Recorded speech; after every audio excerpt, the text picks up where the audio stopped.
Quest for the Lost Powers is the newest canon book from Ninjago, and in full transparency, I was sent an early review copy by LEGO, but all opinions shared are my own. So, with that out of the way, is this book worth reading?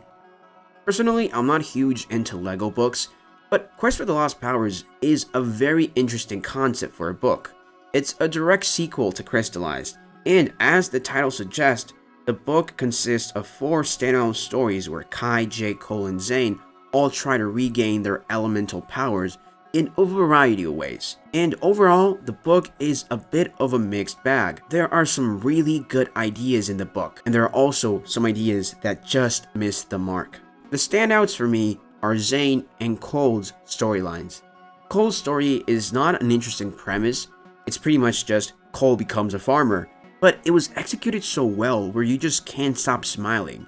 In a way, it's a story about family and how we must draw strength from our loved ones. It's simple, yet it works.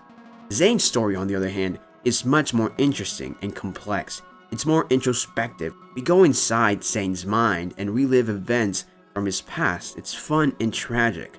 The sole purpose of resolving trauma in order to regain one's true self. And both stories at times feel like they rely a bit too much on nostalgia, but that doesn't really matter to me. They're easy to follow, enjoyable stories that brought me back to my childhood, and most importantly, reminded me why I love Ninjago so much. And it's cause I love these characters.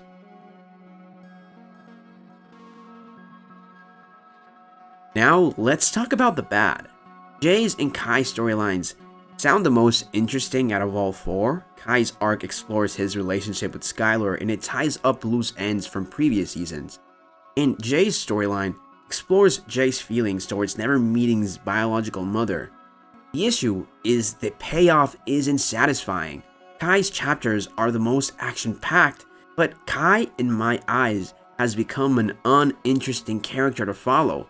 Someone who is always a jerk to others and keeps relearning the same lessons over and over again.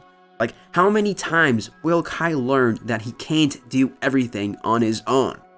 In Jay's storyline is entirely a missed opportunity. It feels rushed, it creates more questions than it answers, it fails to use Ninjago's world properly, and while it pairs up Jay with a unique character, it doesn't know what to do with the pairing. I kinda get the sense like they knew what lesson they wanted to tell, but they just couldn't figure out the proper story to go with that lesson. So for me, overall the book, it's 50-50. There are 2 stories I love, and there are 2 stories that frustrate me.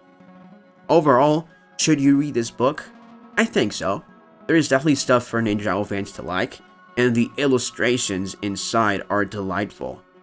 But hey, that is just my Brick opinion.